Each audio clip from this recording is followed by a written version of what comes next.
Hey guys, so Zane back here for part 2 of the Arrow slash Flash crossover. So the second part was on Arrow, and the episode is called The Brave and the Bold.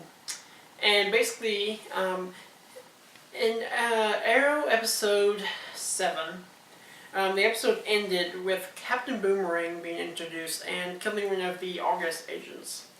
And so that's kind of where Arrow episode 8 takes, well, it started in the Flash where like Caitlin and Cisco were analyzing the boomerang and where all this stuff came from. But then in the Arrow, it starts out in Sterling City, and Arsenal and Arrow, or Roy and Oliver, and Diggs, are taking out a house that they believe Captain Boomerang is in. They find out that it wasn't the house he was at because Oliver finds that most of the doors and everything are rigged. So, like, he is expecting them.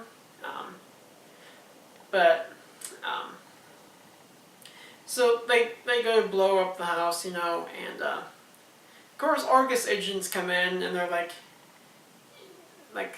they basically tell Oliver, just stay out of the way. This is none of your concern. And Roy's like, so are we going to stay out of this? And Oliver's basically like, what do you think? You think we're really going to let this go just because some Argus troops tell us to leave? No. And of course they don't. So as the episode progresses, we get more attacks from Captain Boomerang, where he infiltrates the Argus base, using the dead agent that he killed, and it's like a memory stick or something that has I think it's like an ID as well, but so he's in the Argus base, and once the ID thing, at first it says he can go through and it's fine, but then after a little bit it actually says, hold on, there's something wrong with this person shouldn't be alive. And the guard's like, sir, could you stop for a second? I just need to check that you're actually authorized to be here. And of course Boomerang's like, I don't think you really do. And so he throws the boomerang at the guy and kills him. Kills him or either knocks him out. I can't tell. A lot of the time Captain Boomerang, he likes, off of what I've seen of Captain Boomerang in TV, movies and so forth, he usually tries to kill his victims. But I think in this instance, if I remember correctly, I think he just knocked the guard out. But knocked him out pretty good because he didn't get up from that at all. And I mean that's kind of cool of Captain Boomerang. I know a lot of people laugh at the name. It's like, Captain Boomerang. That's such a lame name. I mean, yeah, you're right, but in the way they used him in Arrow, it felt like think about, I heard someone say they made a Christopher Nolan Captain Boomerang, and honestly, in a way, he kind of is kind of like the Christopher Nolan character. He was darker, I felt, anyways, and he was a lot more menacing than I know the animated movies are they're cartoons and everything, but still, even in those, he's he shows character, and he's kind of campy, but I didn't get too much of the campy feeling in this episode. So once, they find out that he's broken in, a whole squad of Argus agents or troops try to take him on. It's hilarious how a lot of them fail. Not surprising. Of course, Gibbs and I think it's Lola or Lila or something like that. They're like the only ones that are actually doing something right, which is hilarious. But I mean, they're kind of main characters, so I get why. But luckily, Roy and Oliver get there and start taking on Captain Boomerang. Roy gets knocked out right away. He loses his bow and arrow, and he goes to pull out his staffs and starts attacking that way too. But there's a point where Oliver's going to like release his arrow, and Captain Boomerang actually, I think, if I remember correctly, throws two, I think they're explosive boomerangs. And it's kind of funny. He goes to a view of the city, and it has a red streak going around. We have Thea talking on the phone. The streak goes right past Thea, and suddenly we have Barry Allen enter, grab the two boomerangs, flip around, send them back the other way, knocking Captain Boomerang back, and he basically saves Oliver from being injured, like, deeply. So that's when Captain Boomerang's like, you know what, I've done this long enough, and he just kind of bails out of there. And so, of course, they all go back to Oliver's area, like the place under the bar, like his hideout, basically. And you got Cisco, you got Caitlin, you got Diggs, you got Lila, you got Oliver, and you got Barry and Roy. And they're all together. And as I said in the last video, the dynamics between all those people are just brilliant. I mean, they are so different characters. Like, character-wise, they're completely different, but they work really well together. Because, like, when they do actually find out where Captain Boomerang is, they find him in a train station. Cisco, Diggs, and Roy go on one section, and Oliver and Barry go on another one, while Caitlin and Felicity and Lila stay back at the hideout. The interesting thing though was in like Barry Allen and Oliver had been taking out kind of groups of Captain Boomerang, like he hired them to make stuff for him to kind of draw Oliver off his scent. But the kind of funny thing, and I actually kind of thought this was interesting as well, there's a device that he gave one of the groups that Felicity had to decode and everything. And the one thing that Felicity forgot to think about was that maybe the device was actually, like, still being active. Like, it went both ways. And when she finally figures it out, it's a little too late because Captain Boomerang's already there in the Arrow hideout. And, of course, him and Lila are battling. Like, the story behind that is Captain Boomerang was on, I believe, it's been mentioned, like, Suicide Squad and Task Force X.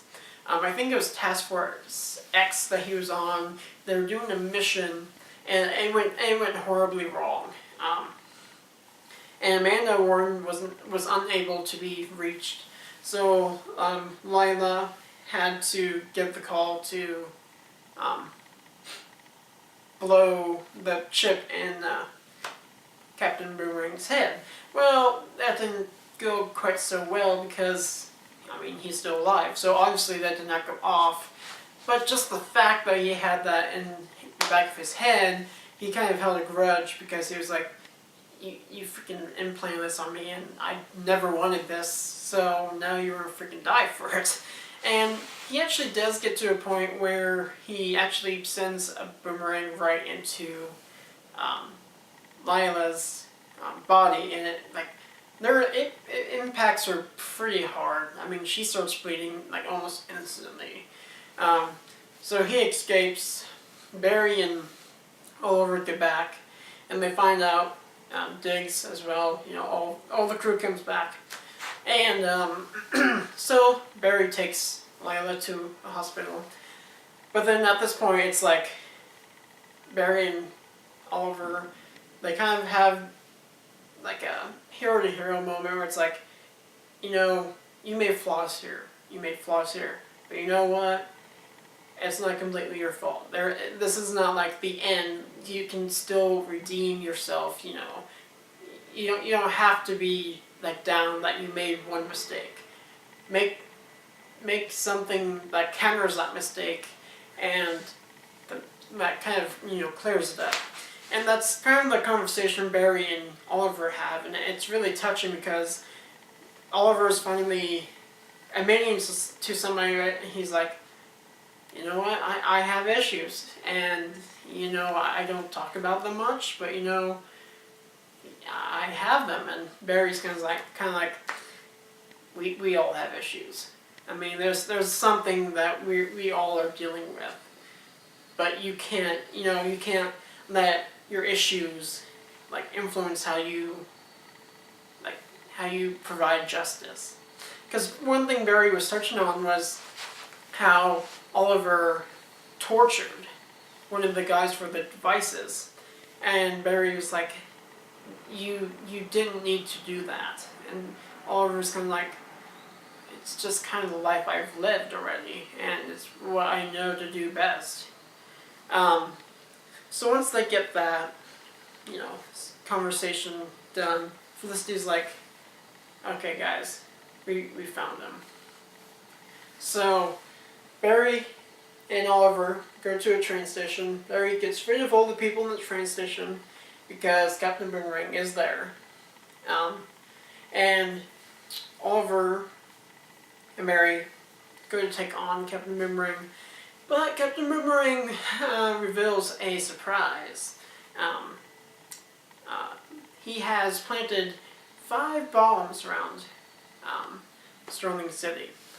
And they all are going off in 90 seconds. Yeah, 90 seconds. So Barry is sent off to defuse the bombs. He finds out they're in 5 different locations, and he cannot just do them one by one. He has to do them at the same time. So he runs back to the Arrow hideout, grabs everybody, and they defuse the bomb just in time. And then that's when we get the Arrow Captain Boomerang one-on-one, which again, the choreography, brilliant. It's a brilliant battle again. I mean, the two teams, I think it's the same team for both shows. So really, it's like, yeah, these are. I like how they do their stuff. Basically, is what I'm saying here. So Oliver does manage to actually outwit Captain Boomerang, and he gets him tied up, and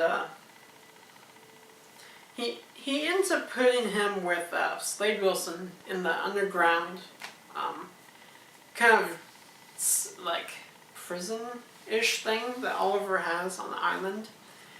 It's surrounded by mines.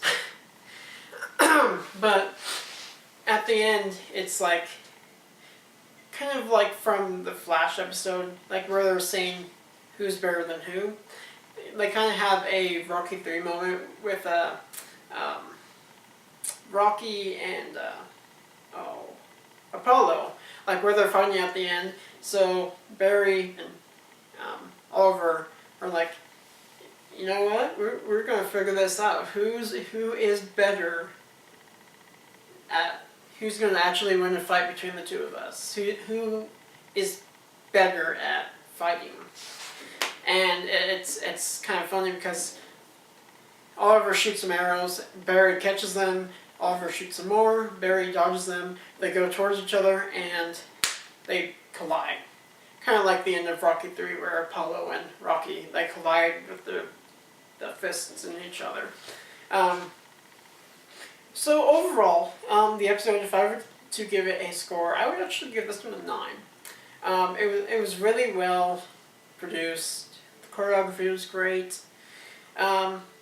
And yeah, I mean, not saying that the flash part of this was bad. I mean, I did give it 8.5, but I just felt the choreography for Arrow was a notch higher.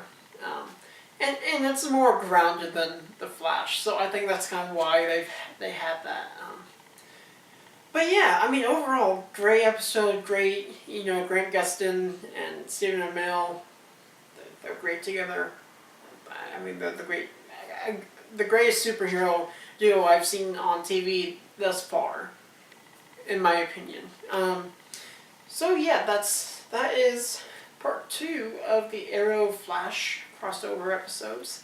Sometime I will be doing Arrow season 1, 2, and 3 overview. Now, I do know that their mid-season is next week.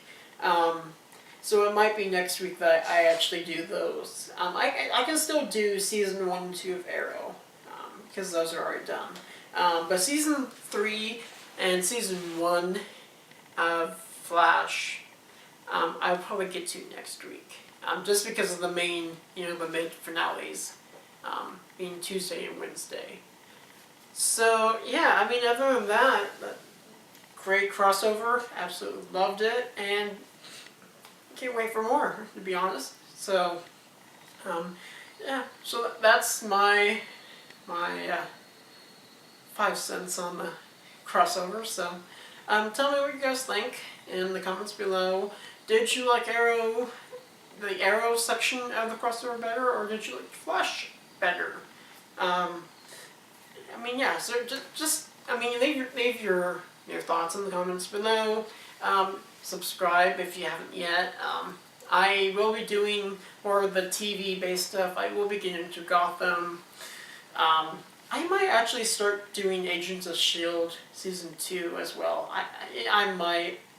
I'm iffy about it at the moment, but that mid-season finale is next week as well. So, yeah, we'll see. But yeah, until next time, guys, I'm Xavier Mike, and peace out.